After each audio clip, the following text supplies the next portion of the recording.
Hello and welcome to Rajya Sabha Television. You're watching The Big Picture with me, Frank Rausen Pereira. Iran on Tuesday criticized India for not fulfilling its promise of making investments in expansion of the strategically located Chabahar port and said New Delhi will stand to lose special privileges if it cuts import of Iranian oil.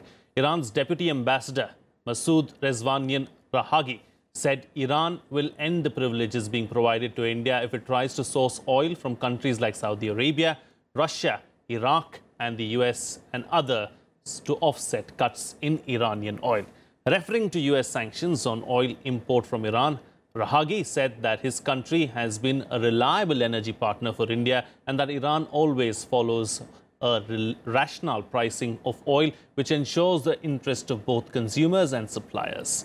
The senior Iranian diplomat said it was important to work together to immunize the relationship between the two countries through adoption of necessary instruments and mechanisms. On this edition of The Big Picture, we will analyze if the India-Iran friendship is at stake. Joining me on the program today are Ashok Sajanhar, former diplomat, Professor Swaran Singh, Chairperson, Center for International Politics, JNU, and Wail Awad, West Asia expert. Thank you to all my guests for joining me on this edition of The Big Picture. Ambassador, I'd like to begin with you. What do you make of the statement of the Deputy Iranian Ambassador? I think, first of all, what I would like to comment is that this is not the manner in which diplomacy is usually conducted. If a country has any particular problem or issue or grouse with some other country, then you do not air your differences in a public platform, in public like this. I think if there are problems, and of course both the countries, both India and Iran, are friendly countries, and we've seen our friendship stay strong and warm through thick and thin. Over the last 15, 20 years, we've seen things have gone up and down, but still our friendship has been maintained. Even when there were sanctions on Iran, we did continue to buy oil. And I don't think officially India has given any indication whatsoever that it is going to be, pressurized by the United States. If you recall that when the Iranian foreign minister was here recently, Javad Zarif, after the withdrawal of the United States from the Iranian nuclear deal, at that time also the External Affairs Minister had told him in no uncertain terms, very categorically, that we abide only, we impose only sanctions which are approved by the United Nations. Right. Whatever individual countries might say or might do, we do not go by those sanctions. So I think nowhere have we said that we are going to reduce the oil offtake.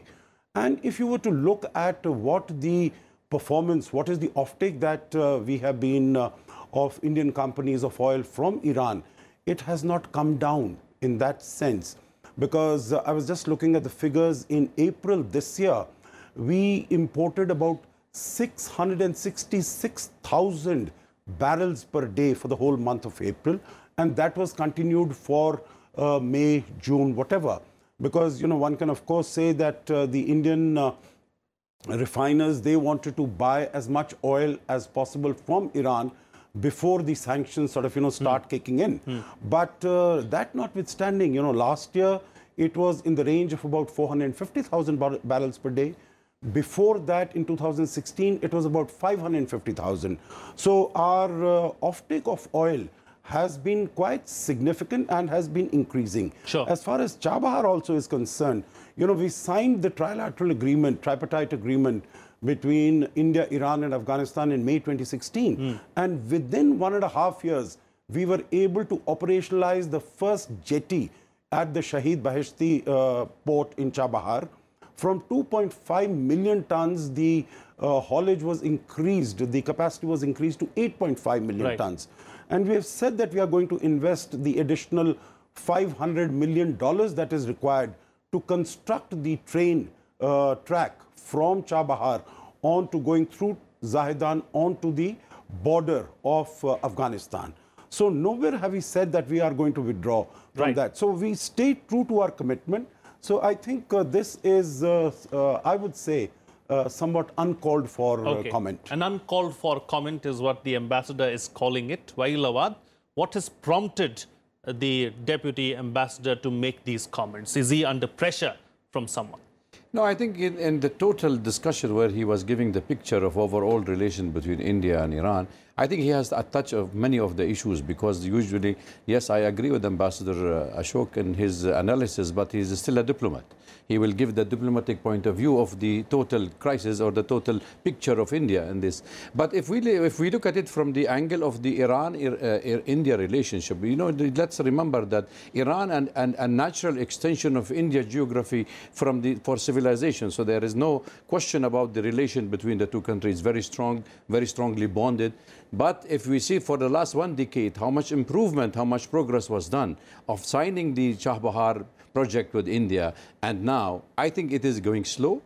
I think there is also two issues here. One is the issue of the Iranian oil, which is the bill will come in November, where the American may not waiver the Indian, buying the oil from Iran. And they are trying to delink it from Chabahar, where Iran have raised this issue. There is no question that we are good at the Chabahar, but we are bad at cutting our oil, because Iran knows that there is a tremendous pressure on them after the American sanction. And the Russian, the Saudis, they have stepped in, the Iraqis, to increase the oil to export to India. And India is the second largest importer of oil from Iran after China. So therefore, they see the Iranian relation with India, the Iranian themselves, is a very strong and bond. And they wanted a very clear picture from the Indian part of you. Like you have done with Myanmar.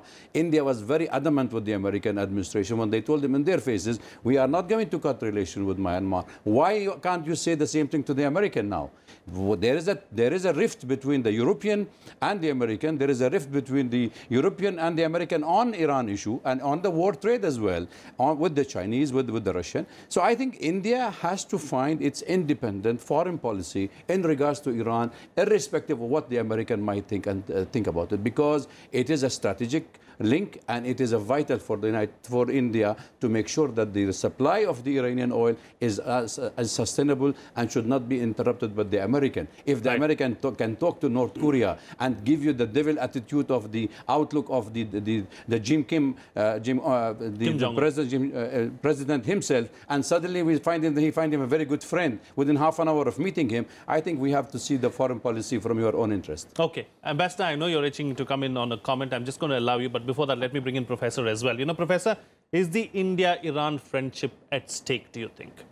I wouldn't say that it is under any crisis sort of a situation, but let me say very quickly 2 or 3 things. One, the way it is reported, at least the comment, I agree with the Ambassador, is uncalled for, at least the way it is formulated in the media. But what explains it is important. Does that person see India-Iran relationship under crisis?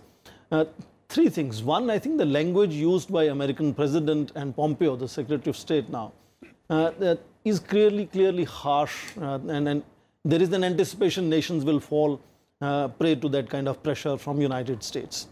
Second, this week only Chinese have held a China-Arab States summit meeting. So they have also clearly underlined that China will not support any sanctions on Iran. In fact, they are going to increase imports from Iran because they are raising higher 25% tariffs on United States oil imports. That is an example that Iran sees India should maybe also replicate and come in and strongly support Iran. And last very quick point, there are examples that India has in some ways compromised Iran in certain situations, like 2005 Indian vote in IAEA, International Atomic Energy Agency, against Iran. So Iran has seen India once in a while sort of changing that policy towards Iran under American pressure.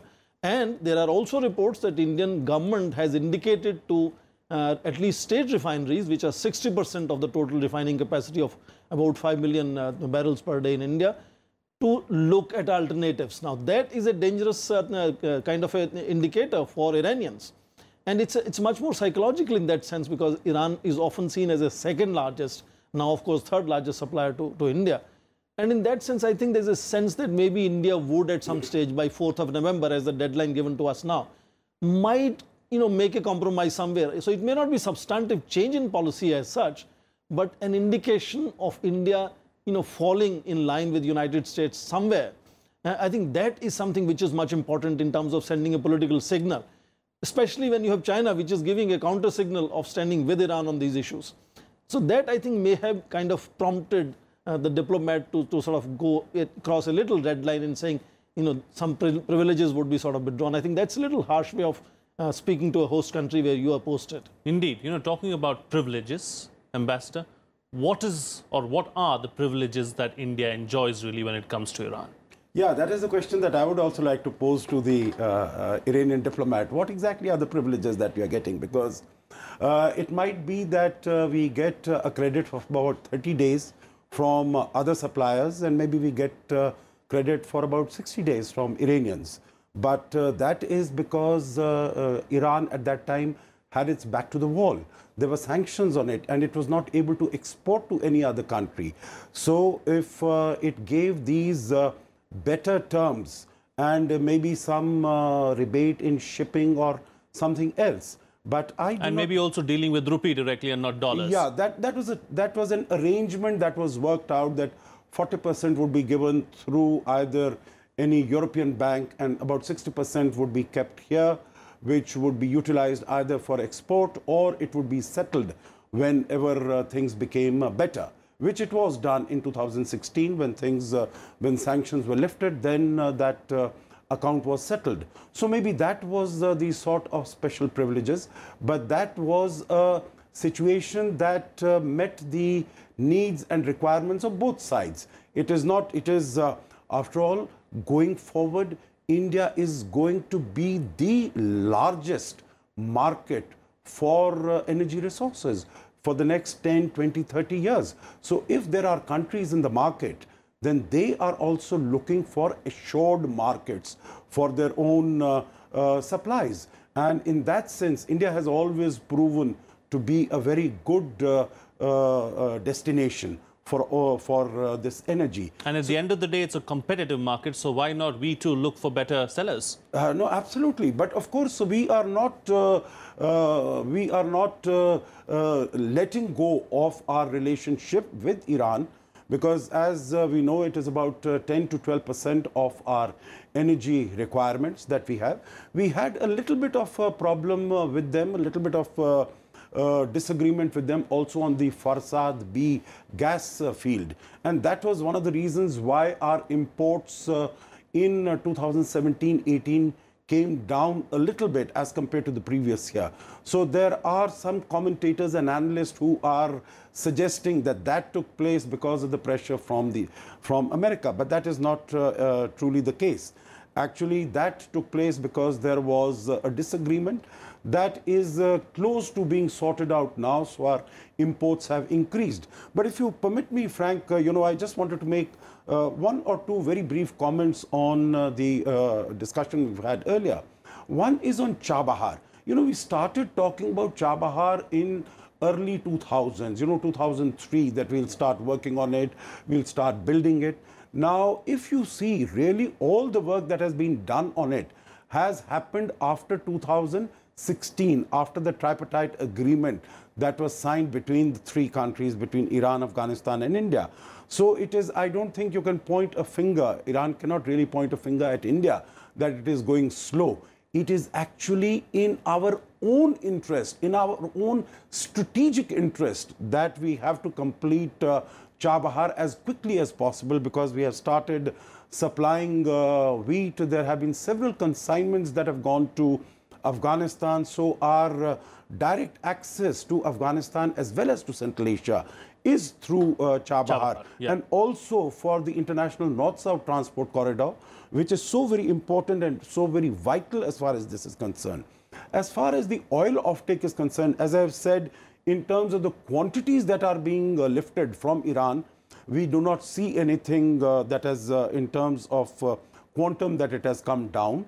Also, we are in very active conversation and negotiation with the Americans. Sure. You know, and I don't think it would be anyone's case that we would say that we should tell the Americans that we do not, that we are going to buy oil, we are going to support Chabahar, irrespective of what America might do. What Professor Swaran Singh has said, you know what China has done. It is not, they are not China is not acting in a manner like this because they want to support Iran, but because they have their own battles to fight with the United States. Sure. Because they have imposed all these tariffs and $34 billion we saw earlier, $16 billion and we have no seen. such battles with the United States. We have no such battles. Yes. And the last no, okay, Professor, smaller. Yeah. But the last point there is, you know, we have stood up to the United States on Myanmar, as was said. We have stood up to the United States on DPRK. When they said, close your embassy there, we said, no, we will not close our embassy. When it comes to protecting and safeguarding and promoting our interests, we are going to stand up to the United States. Are we going this should be very clear. Are we going to stand up this time around? Are we going to meet the diktat? The Americans have said November 4th is the deadline. Is that diktat, you know, of the Americans a deadline that we should keep? Well, I think the American is applying pressure not only in India and anybody doing business with Iran. In fact, when Donald Trump has come into power, into the office, he has been advocating of an anti-Iranian policy with his hooks in the White House. They are very known for an anti-Iran sentiment is very high in the American administration. Therefore, I think India is one of the countries which will be targeted by the United States. That's why they're trying to make this distinction between the Chabahar issues and the oil issue. But the Iranians are adamant about it, that this should not be linked because the Americans have said so. And I think the Americans are applying, they are not going to waive it for India as far as the news coming from the United States, that they are not going to waive this 4th of November deadline for India. So what are our options then? What should the India... options is just like you have done in Myanmar. You need to see where your national interest is lying. You have the security, energy policy, which India have the doctrine which has been advocating and following up. You have diversified your resources from all over the world. Iran is one of the vital supplier of your oil and natural gases. If the United States allowed you to even have the gas pipeline, which was supposed to be passed by, you would have been at very ease with your economy, because this is a very cheap coming from this your neighborhood. But as long as the American is having thousands of kilometers away from Iran, they have anti-Iranian sentiment, should not be implemented at the regional players. I feel that's my point. And I fully agree, if India stick to its own part of national interest of security energy, it's fair enough. I think they can face the challenge, the pressure from the United States. How important, Professor, is Iran for India from an energy point of view and from a security point of view? Obviously, you know, we are saying that Iran was sometimes second and sometimes now third largest supplier. So there's no question about importance of Iran for Indian energy supplies. But picture is a little more complicated, and I want to say maybe 1 minute on this. Please do. We noticed that in the first quarter this year, there was a spike in lifting of oil, crude oil from Iran, about 24% spike. And this was especially so in case of state refineries, which I mentioned 60% of refining capacity is state refineries. Now, whether it was calibrated at the state level to spike it so that then they can show it coming down, or it was sheer response to a panic situation that India may respond to American pressures, I think that's a very clever strategy. Even now, when we are talking in media about 16% reduction in imports in June compared to May, some of the state enterprises are still rising by 10%. So it's a mixed and complicated picture, which I hope is calibrated, or it could be just coincidental that people are responding to a given situation. Now, you asked a question about what will happen on 4th of November. See, Americans already have anticipated. So Pompeo himself said that they'll be more than happy to make some exceptions, knowing fully well that it's such an important partner for India that you cannot reach a zero imports situation with Iran at all. So we will be possibly playing with statistics, we'll be possibly maneuvering with possibilities, and Americans are already aware of it. And I think it's not going to be a situation of Iran stopping. But it's not just supplies. I think it's also indicating politics of it. It's indicating the political symbolisms as to how you respond to pressures being put by Americans on Iran and on other suppliers. Now, they're saying sanctions will be imposed on states importing from Iran. Now, does India stand up to that and respond politically, or just, you know, sort of hedges it and keeps playing with statistics and trends in terms of spiking up and lowering? It's an important choice for India to make. I think India is now seen as an important player in terms of foreign policy. So I think a little more of gut is required at this stage to respond to the situation on Iran. Ambassador, the professor says that there could be exceptions as far as America is concerned. Mr. Rawat says that there are going to be no exceptions this time around. I want to know what you think and what should India's strategy be going forward? You see, initially what I had thought was that since Mr. Trump, why did he withdraw from the JCPOA? Because I think all indicators were, all the other partners said that Iran was meeting its obligations and commitments according to the JCPOA.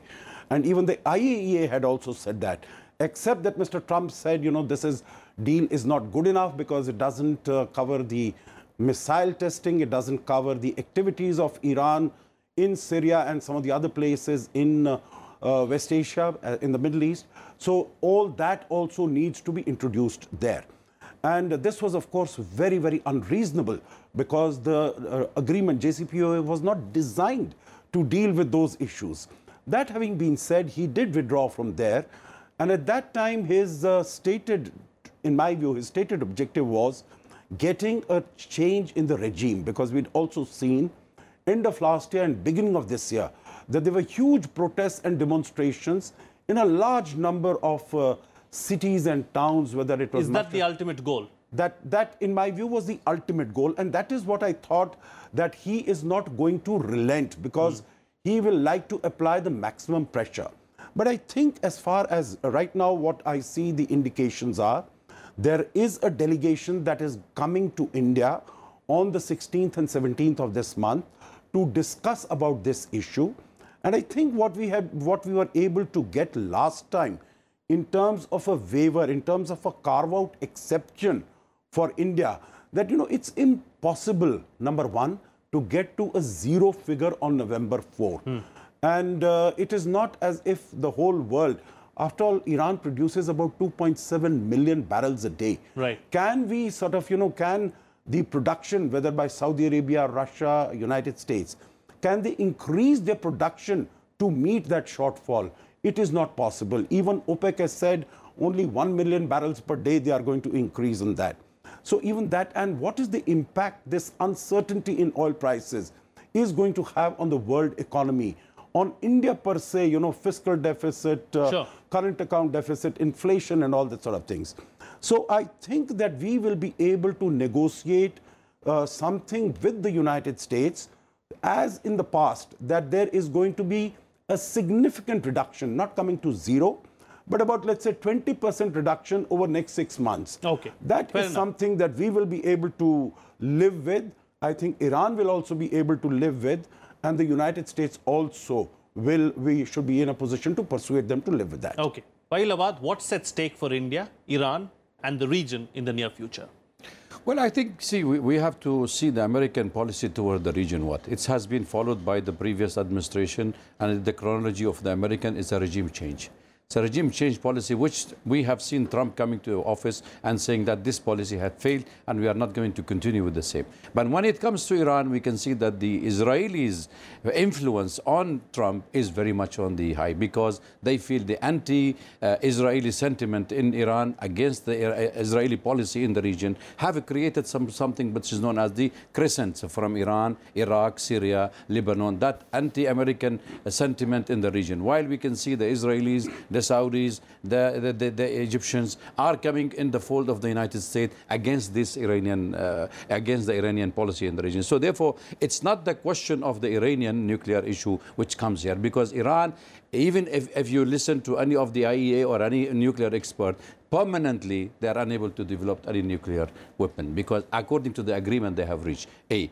B, they have not even have the bomb, or they don't have even a military program on this. So therefore, it's a policy that the American against the Iranian policy in the region. And the sanction on Iran has been since the revolution have taken office in Iran after 1979, and they have frozen all their money inside. So the American sentiment against Iran is basically because of the conflict of interest. So Iran see its policy against U.S. policy in the region, hegemony, and India also see that Iranian have a stakeholder in the regional issues, whether it's in Afghanistan, whether it's in the CIS, whether it's in the West Asian affairs. So there is a stake. So it's very turbulent period for us, not only for the Middle East. It is for the rest of the world that we are facing a new world order which has not been shaping up yet. Turbulent times ahead as far as the region is concerned is what Wael Awad is saying. Professor, close the show for us with how do India and Iran immunize their relationship going forward? I think India has to, as I said, take a rather assertive stand on issues like these, which are important to the region. Iran is not just today the target of Americans, is not isolated in Gulf region. For about 20 years or plus, most of the other countries have been with the United States. Regime change is no longer an acceptable word anymore. And so I don't think that policy will deliver in any manner. And as Ambassador said, Iran is a major supplier. So, who will replace in case, American regime can build that pressure on certain countries. But finally, I think India has to give an indication, and we have had a strategic cooperation relationship with Iran. We have stood with them repeatedly on many occasions. We have only very few occasions not stood with them and stood with Americans instead. So that relationship is strong, and our dependence on energy on Iran is really serious.